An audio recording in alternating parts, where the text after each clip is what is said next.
Guys, Kyle here with the Mortgage Celebrities Studio. I'm here with Rocco Zegalia. I usually tell you kind of what the person I'm interviewing does, but you are a man of many, many hats, as you probably have heard many times before. So I'm excited to talk to you.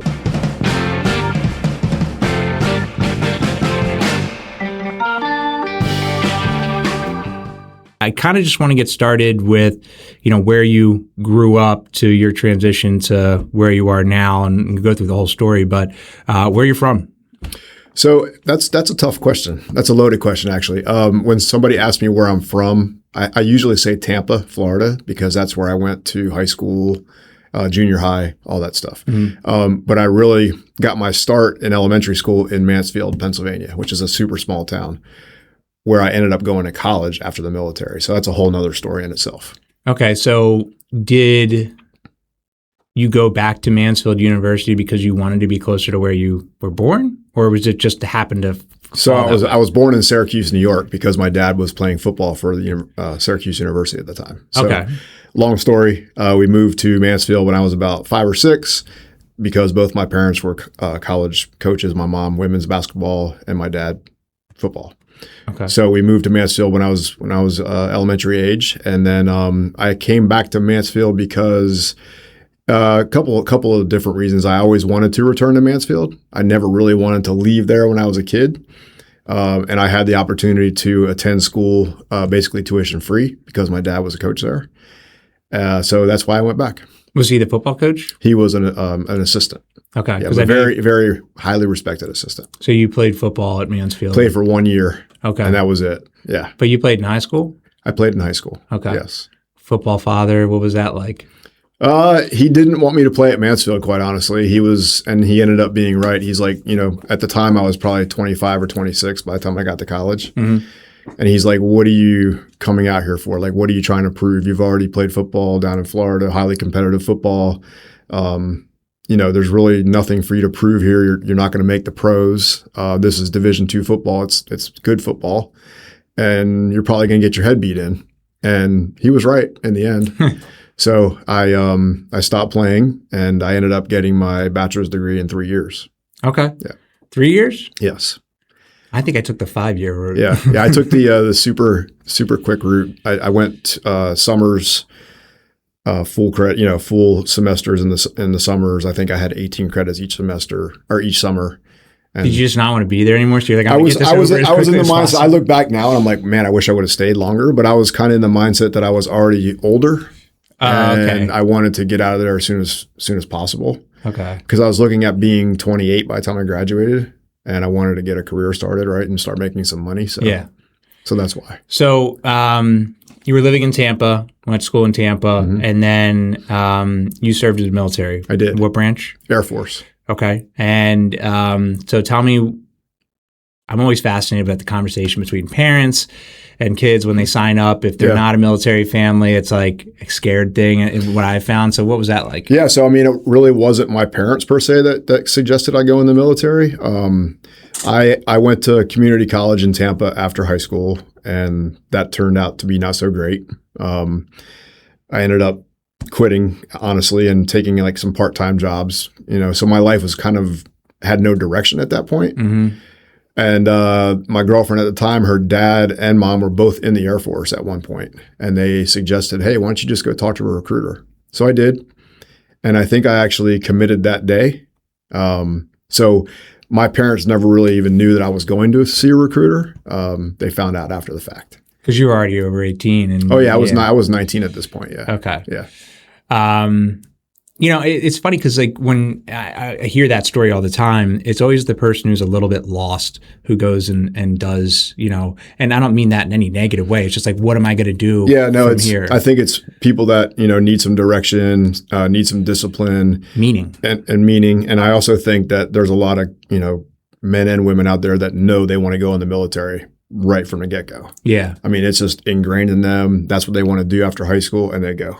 It's one of the biggest regrets that I have in life was not going away to a college. I stayed kind of in my hometown and did that and commuted, didn't even like stay at the college. And the second thing was not joining some sort of military, a lot of my family served in the Navy, and the first few years of my career, all I did was VA loans. I have a huge respect for all the armed forces, and so anytime I get to talk to somebody who served, I'm always like, and I listen to all these different podcasts about what it was like in boot camp and this and that. Obviously, when you say military service, there's such a broad spectrum. I mean, there's people who sit behind desks. Everyone thinks of the guy with the rifle. gun, and that's not at all. There's a lot that goes. That was me actually, but yeah. So I mean, I actually have I got a VA loan, which was super helpful to me and Lynn. Yeah. When we bought this house, and if I wouldn't have served, I wouldn't have been able to get that loan. Right. Yeah. So it's a great benefit. There's a lot of great benefits to being a veteran. I think more so now than there ever was. I remember when I first got out in '92, like you couldn't go to Home Depot and get a veteran discount. Like I don't remember that. So I definitely use that to my advantage because there are a lot of benefits out there. So you sign up for the military. What's the timeline? Like what happens next? I'm trying to think back now. It was so long ago. I signed up in probably October of 1987, and I ended up leaving in January of 1988. Okay. Yeah. So.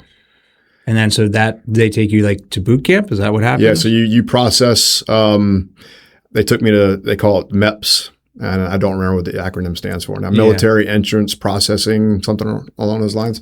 And they took me to St. Petersburg that morning. And then we flew from Tampa to San Antonio. It was the longest day of my life. We got off the plane in San Antonio, jumped on a bus, went to Lackland Air Force Base where basic training is. And, it was probably the middle of the night by the time we got there. And as soon as we got to the base and the buses stopped, the drill instructors got on the bus and just started yelling at you. And that was the first night. And, there's no sleep that first night. You're very tired for the first few weeks of basic training. And, you make adjustments as you go and you kind of get used to the life and how it's going to be. And, that's what it was. So how long was basic training? I mean, 6 weeks? Yeah, mine was only 6 weeks. I know some of the armed forces are much longer than that. But so I did 6 weeks basic, and then my training for what I was going to be, which was security police, now they call them security forces, was also at Lackland. So I spent my first 12 weeks in the Air Force at Lackland Air Force Base. And do you look back on that 6 weeks I'll ask the question this way. I went on a camping trip with my cousins one time, and it was just the four of us. And my cousins, I don't think I trusted them fully and I was a little kid. Yeah. I don't think I trusted them fully. We were doing like whitewater rafting. We camped 4 days. We did all these miles on this river. Yeah. But I remember being so scared. But then afterwards, I look so fondly back on that trip because like if you just went out and everything was like sunshines and rainbows, you don't really go through any adversity. And then it's just like, it's not a memory. It's not a core memory. No, there was adversity from day one. So the first day of boot camp or the second day, they actually pick 4 squad leaders, and they pick like a dorm chief is what they called them. So if you look at kind of like a corporate structure, the dorm chief was the president, and then the squad leaders were kind of like the VPs, right? Okay. So I'm the only squad leader that made it through the entire basic training without getting fired. Which is, I'm not sure exactly how that happened, but you're basically responsible for your entire squad, which is, I'm trying to think back, probably 12 guys. Okay. So if they screwed up, you got in trouble. So my basic training was compounded by that, not just going through basic training, but I had to make sure all my guys were good too. Okay. So, it was a great learning experience for me. I think it's helped me to become a better leader just in life in general. Yeah. Yeah, I mean, having to deal with 12 different personalities. 12 different personalities from all over the country, ethnic backgrounds. Some were super neat, some weren't. And it came down to like stuff like make sure their T-shirts were folded in the right way and their bed was made in the right way. And if it wasn't, you got in trouble. Yeah, I mean, there's leadership that translates to the workforce and to your family life and everything. Absolutely. Yep. Okay, so you finished basic training. You said you were in the security forces? Yes. What exactly is that? So basically, you're a cop. You're a base police officer. There's a couple components to that. My first base was in Minot, North Dakota, which is a place that nobody would ever want to go to. Shout out to North Dakota. Yeah, Minot especially. If you look on a map, Minot's as close to the Canadian border as you can get. And it's cold. And it's very far north. Like it's further north than Maine. So take a look on a map one time. We saw temperatures minus 60 below with the wind chill factor, and you literally had to plug your car in to make sure it starts in the morning, and just a crazy place. But they said when I was there, well, this is still true. There's 150 missile silos in North Dakota. Oh. And there's B-52s that were loaded with nukes. So they said that if North Dakota was a country, it would be the third most powerful country in the world as far as. Wow. Yeah, it's pretty crazy. If you're driving down the highway, you can see silos. There's just a cement slab with a fence around it. That's a missile silo. So it's pretty crazy. Yeah, that is pretty wild. But I was a security cop in Minot. So I was responsible for being around the nukes and all that stuff. Then I got stationed in Korea, which I was more of a base cop, right? So patrolling the town, people on base, making sure, basically just like a law enforcement professional does in a town. Yeah. That's what it comes down to. And then my last base, well, I got sent to the Philippines, but that's a different story.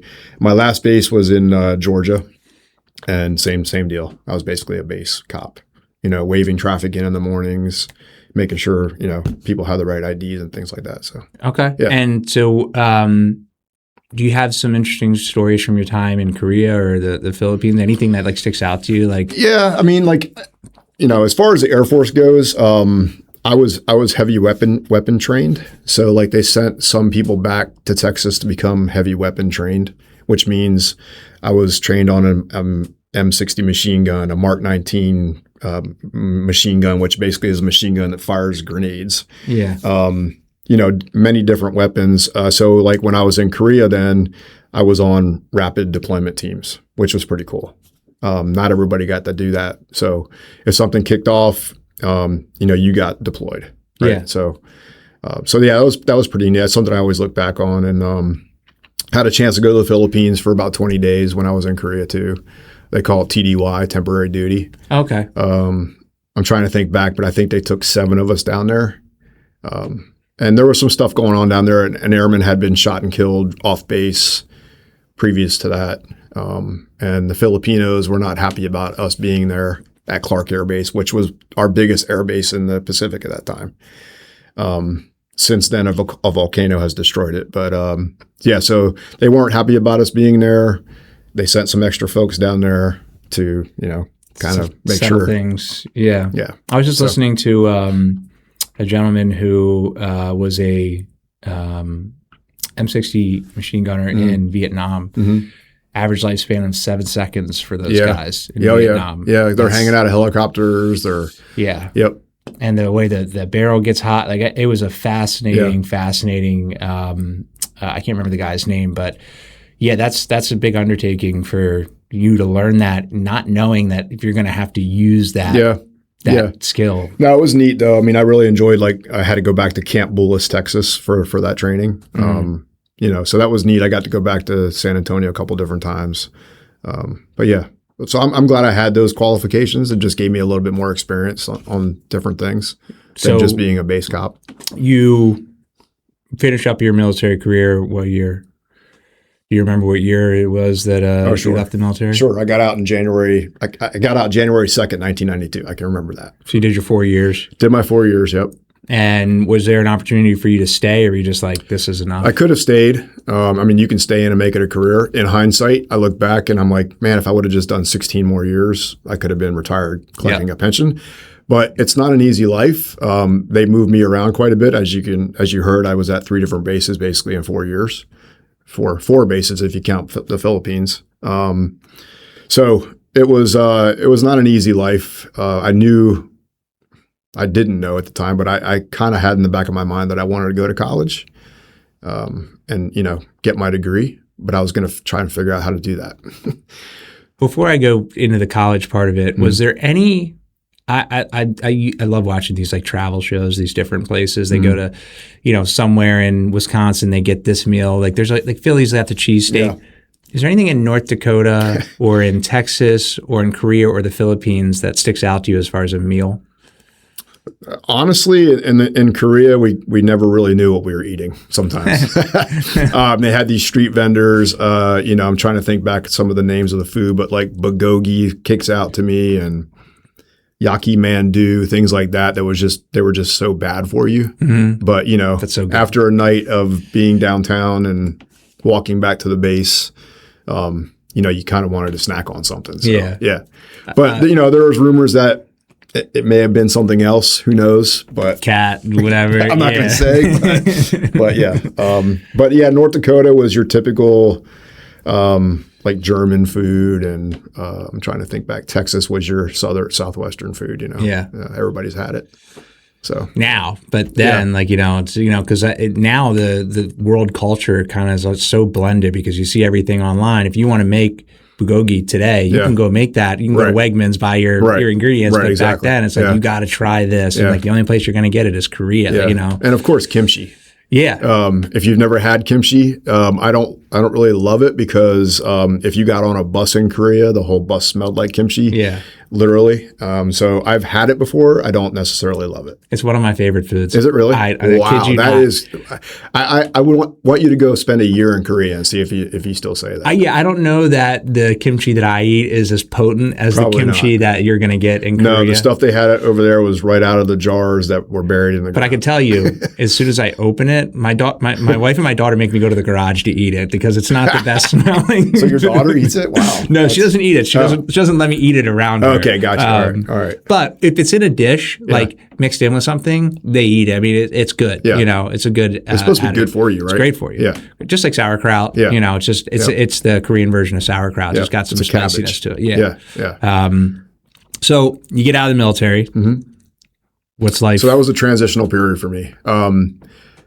I considered going back to Tampa. I had the chance to become a Hillsborough County Sheriff deputy. Wow. That was on the table. My mom was still down in Tampa. So it was a very hard decision for me, quite honestly. Like I packed up my car when I was leaving the military, and I've told this story up at my college because I've been asked to tell it. But I literally was driving down the highway and I was like, should I go left and go south to Tampa, or should I go right and go north to Mansfield? And it was like, I'm just going to do it. And I went to Mansfield. And, I look back now and I'm like, that was definitely the right decision for me. I'm not sure I would have loved being a sheriff's deputy in Tampa. That's a tough life also. Mm-hmm. And I feel like just going to Mansfield and getting my degree and, the connections that I made there has just allowed me to have a better life and make more of an impact than I would have if I would have just gone back to Tampa. Yeah, I mean, do you really want to be a cop where like the state is known for Florida man? No. This Florida man. No. Looking back, I mean, I just told this story last weekend. In fact, going to Mansfield was the best decision I ever made. Yeah, it's funny because I born and raised in Maryland. Mm-hmm. I bleed the Maryland colors. Yep. It's funny. I feel like you guys all do. You love that flag of yours. We do. Man, it's on everything. Got boxers with it on it, socks, everything. We love our teams. We love our beer, our sports, and our crab cakes. Yep. Oh, yeah. And it's true. But I had a big decision when I moved up here. Mm-hmm. And my wife, we had our family, and we needed some help and to care for our kids. Just needed some extra hands on deck. Yep. And it was a big decision, but so far it's been 4 years now, and it's been the best decision I've ever made, and I haven't looked back. And that's awesome. I miss, of course, some of the local things. You always will. Yeah, that's part of you. Like same with me. Like I still go back to Tampa every year. I'm still a big Buccaneers fan. I still go down for a game. I still talk to my high school buddies. In fact, we're planning a trip to Dallas in October. So I'm still very close to my people down there. My mom is still in the area down there. It'll always be a part of me, just like you're saying. Like I still miss it to a point. I would never want to live down there again. Yeah. But it's where I kind of grew up, right? It's where I went to high school. It's where some of my roots are planted, and it'll always be a part of you. Yeah, when I go visit, it's great, but it's nice going to the grocery store and not knowing anybody here. Yeah. I don't have to worry about catching a... Oh, you're lucky. Yeah. Yeah. Well, everybody. So we can get into that. So you went to Mansfield. Mm-hmm. you made, as you call it, a left, and you went up there. I made it right. You made it right. North. Yep. So you started playing college ball, and then with your dad was the coach, right? Was an assistant coach there. Yep. So what's your time in college like? What relationships did you make, and how did that go for you? Yeah. So, I mean, having your dad as a college football coach definitely helped me in the transition to, from going from the military to college is not always an easy transition, right? But it definitely helped me because I had a lot of people looking out for me. Coach Zegalia's kid is on campus, make sure he's taken care of type thing, right? And you also can't do bad things because... Can't do bad things. Not that I ever would, but anyways. So shortly after my short football career ended, I joined a fraternity, of course. And, became very close with my brothers, made a lot of friends super quickly and, just loved my time there. Just got involved with the campus community and I still had a lot of connections from back when I was a kid, some of the professors and things like that I knew when I was younger. That's crazy. In fact, my advisor was a really good friend of my dad that I knew when I was a kid. So it was just, even the president of the university, I knew him when I was super young too. So for me to come back to campus and people knowing me just from my childhood was pretty cool. What fraternity? Alpha Chi Rho, AXP. Did you have we had a house. Did you have a role in the fraternity? Yeah, I was a sergeant at arms, which basically means you're kicking people out of parties. Okay. You have this reoccurring theme. Of exactly. It's all. I'm in the security industry now too, which is crazy. But sergeant at arms, and then I ended up being the vice president. Okay. Yeah. There's a reoccurring theme there too. I mean, you were squad leader. So kind of taking these leadership roles. Yep. So you graduate, you told me in 3 years. Yep. So you got done. I mean, I thought I probably would have stayed 5 years, done the Van Wilder route, kind of like. In hindsight, I wish I would have. And then, so where do you go from there? Yeah. So my last semester, the summer before my last semester, I actually came down to visit some of my fraternity brothers that were working at Dorney Park for the summer. Okay. As security. And I met a girl while I was here. And that girl became my first wife. So that's why I moved to Lehigh Valley. I also have a lot of family kind of in the Easton area and up in my family's actually from the Slate Belt. Both my parents went to high school at Pius, which is now it's not a school anymore, but that's where they graduated from. So I had a lot of family members here. My first wife was from this area. So I came here in 1994 and I've been here ever since.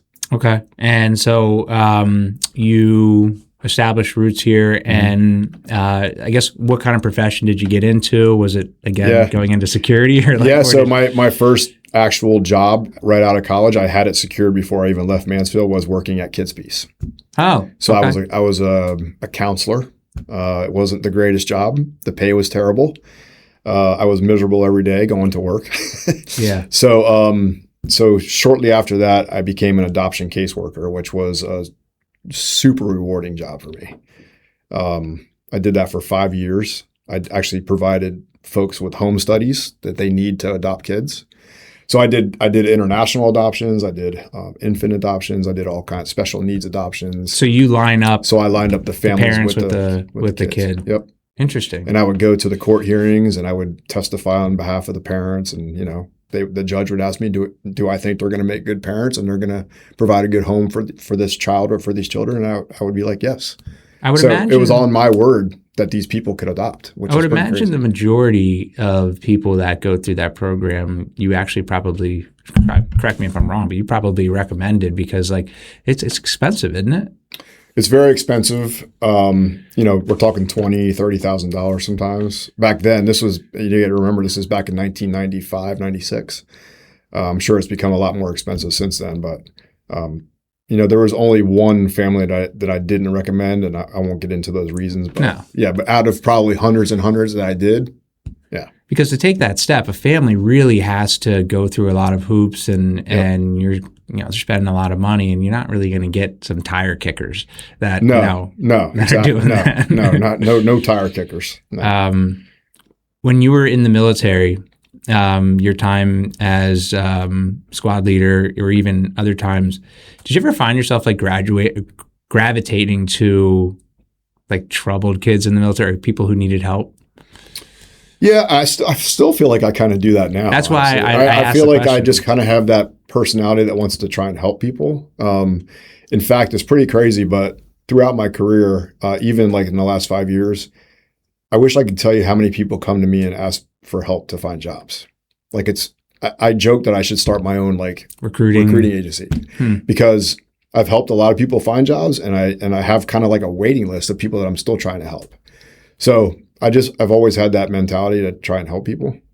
And I would answer your question. Yes, I did kind of gravitate towards those folks that needed extra help. Because if you look at your career from an outside looking in, it kind of looks like that. Like you're always kind of like you're being a leader in something and kind of guiding people. So you what was the role again? It was adoption caseworker. Yep. And how long did you do that for? 5 years. 5 years. 5 years. And then while I was there, again, I love the job. The pay wasn't great. Like any job in social work, the pay's not great, right? It's amazing. The more good you do, the less. It's like teachers. They deserve to be paid way more than they are. So while I was doing that job, a really good friend of mine said, "Hey, I think you'd be really good at sales." And I was like, "No way." Like I heard horror stories about sales, and people feel like you're a used car salesman, whatever people say about sales. But I gave it a shot. I'm like, you know what? I'm going to do it. So I did that. And that was in 1999. And I've been in sales ever since. Sales to me is the true like American dream kind of job where like there's this big like boom or bust kind of thing. That's exactly what it is. You can make it, or, if you can't cut it, you end up probably trying to sell something else or sell something until you find something that you can sell. And I hate the term that is used so negatively, but our whole economy is based on products and services. Sure. Everything's being sold and bought. Yep. What was your first sales job? So I worked for a magazine. So a publisher's representative was the actual title. And that was kind of what the company was. So the owner of the company represented a bunch of different trade magazine publishers, which means that we sold advertising in those trade magazines. Oh, okay. Yeah. I eventually ended up buying that company from him. So that's another whole story. We don't have to get into it. But so I did that for a while. And I was kind of in media sales up until maybe 7 years ago. So I worked for that gentleman. I ended up buying the company from him. And then in 2008 or whenever that economy crash happened, that's kind of when I lost my business. So then I went to work for the Morning Call, selling advertising. That's where I met my wife, Lynn. Okay. And after that, Adams Outdoor. So I sold billboard space for 5, 6, 7 years. Advertising. Very successful at that job. Loved it. But then one of my clients that I sold billboard space to said, "Hey, why don't you think about coming to work for us?" And that was a cybersecurity company. I did that for 2 years, and then COVID hit. So then I got furloughed from that job, which was probably the best thing that could have happened in my career, because then I went to work for a local company called TWG Security. Okay. And they are a big Motorola partner. And now I work for Motorola, which is a highly recognizable brand in the world, right? Yeah. So if you look back at my career, it's pretty crazy how it progressed and transitioned. But, I started out at Kids Piece, did the adoption caseworker thing, did media sales for a whole bunch of, years. And then I got into kind of the security industry by starting out in cyber and then the physical security. And now I ended up with Motorola, which is a fantastic company to work for. Yeah, and people think Motorola, the first thing I think of is a flip phone. Of course. In fact, if you watched the game last night, the soccer game, the dasher boards, Motorola was one of the advertisers on the dasher boards. I did see that.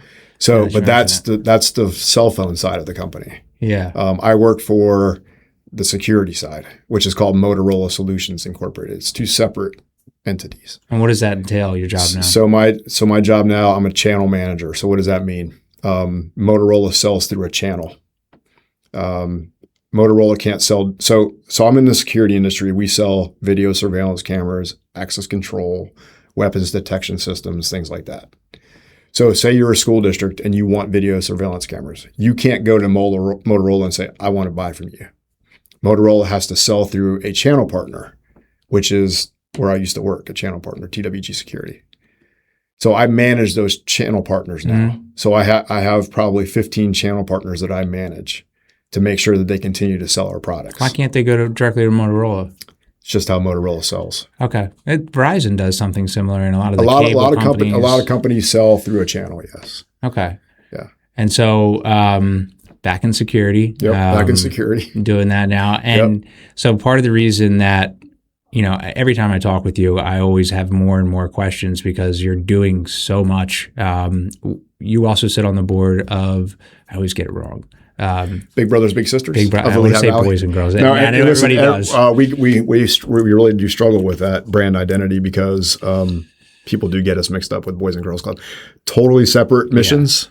Yeah. Boys and Girls Club is a place where kids can go after school and hang out. Mm-hmm. Big Brothers Big Sisters of Lehigh Valley is having mentors actually sponsor or get paired up with a young person and be their mentor, take them out to do activities, things like that. So that's the biggest difference.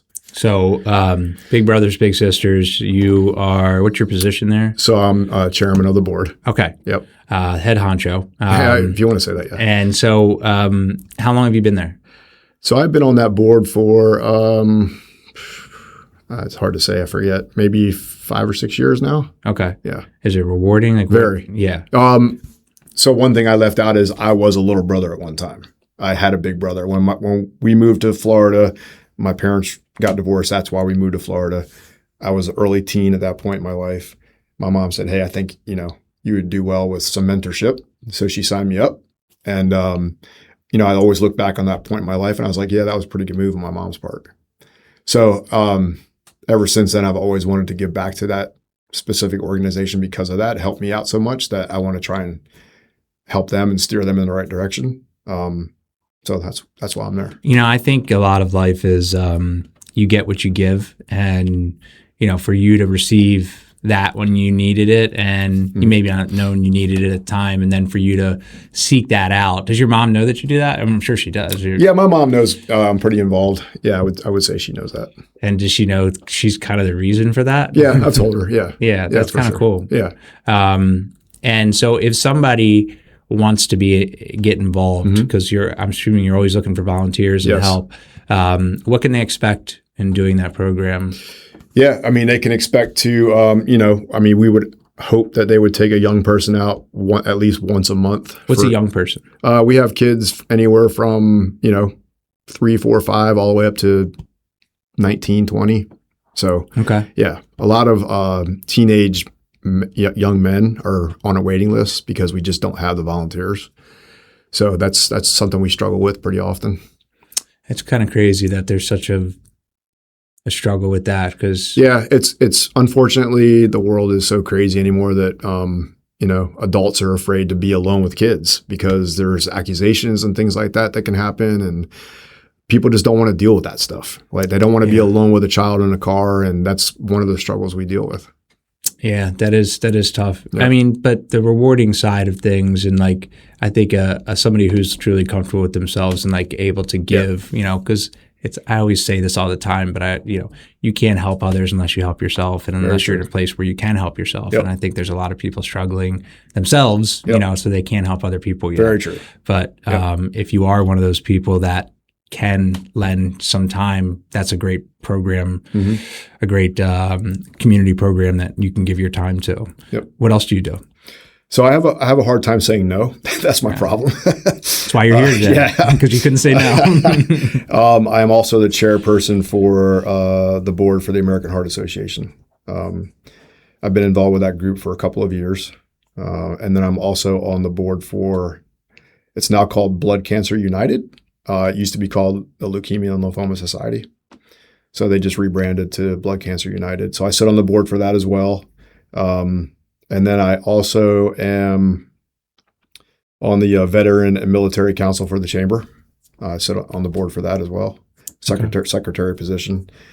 And I'm an ambassador for the chamber as well, the Lehigh Valley Chamber, which means, I go to events, make sure people are talking to different people and kind of like, making sure they're comfortable and, they're not standing in a corner by themselves or whatever. So I've been doing that for about 3 or 4 years now too. So I think that's it. For now? For now, yeah. You're like a professional networker. My oldest daughter always says, "What's your side quest for the week?" So yeah. Well, with all those different jobs, I'd imagine your schedule is pretty jam packed. With every other weekend, you're doing something. Yeah, it's usually stuff in the evenings. Like tonight, I'm going to an event it's a fundraiser. I do a lot of fundraising, and then usually our board meetings are either super early in the morning or after work hours. So it doesn't affect my work schedule at all. Mm-hmm. It's always on my time. So have you kept track about how much money you've fundraised yourself? Oh, gosh. Maybe personally, maybe $250,000. Wow. Yeah. I don't honestly know. Yeah. It's probably somewhere in that neighborhood. So why the Heart Association? Why the blood cancer? Heart Association, because my dad actually passed away from a heart attack at the age of 55. So that's very near and dear to my heart. No pun intended. So I've been serving on that board for a little bit now, and their mission is fantastic. The Blood Cancer United, I got involved with that back when my best friend from Tampa, one of my offensive linemen, was diagnosed with cancer. Ended up passing away at the age of 51. So he was super young. But I've been involved with that organization ever since then. That's awesome. You inspire me to do more. I mean, I feel like I'm busy. Well, listen, we're at different points in our lives. You have super young kids. I was at that point in my life one time too, where I didn't have the time to do that. Now I'm basically an empty nester, and I have a lot of time to give back, and that's what I'm doing. People always ask me, why do I do this? I think being in the military, you're always part of a mission. There's always a mission. And when I got out of the military, that mission was not there anymore, right? So I feel like I've always been searching for that mission, the next mission. What is there to do, right? So yeah. And another big piece that I left out is we run a huge golf tournament every summer up in Mansfield, where I went to college. It's named after my dad. We have a big committee of about 12 people that put that on, and right now, it's the biggest draw for the university for alumni to come back.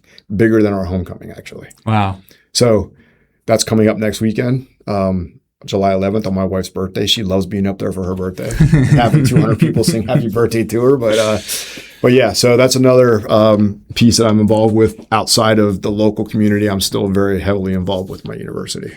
Well, I think you're right. Everybody needs a mission in life, and my mission right now is to raise those young kids and get my family through the transitional period where, I literally couldn't live without us. Yeah, and sure. No, I see it. Trust me. And I've met your kids. They, right. And they just have great heads on their shoulders, and it's just a full circle. I mean, and I hope at some point when I do have that time, I don't forget that you need to be spending that time giving to somebody else. But, yeah, and I'll be a super old man by then, so you can come visit me and tell me what you're doing. Maybe that's how I'll get back. Yeah, you can come take care of me. Well, I think that's a great spot to wrap this up. Yep. I really appreciate you coming in. I enjoyed hearing your story. Yeah, this is great. Now, if people do want to get involved in some of the things that you are involved in, Big Brothers Big Sisters, the Heart Association, blood cancer, is there somewhere where they can reach you, or do you want them to reach out to us and then we can forward it to you? I mean, they can reach me by email or, just basically go on the websites of those organizations, and there'll be plenty of information on there on how to get involved. Okay. We'll put some links in the post for that. Cool. But thank you again, Rocco. Absolutely. Thank you. Appreciate being here. See you guys.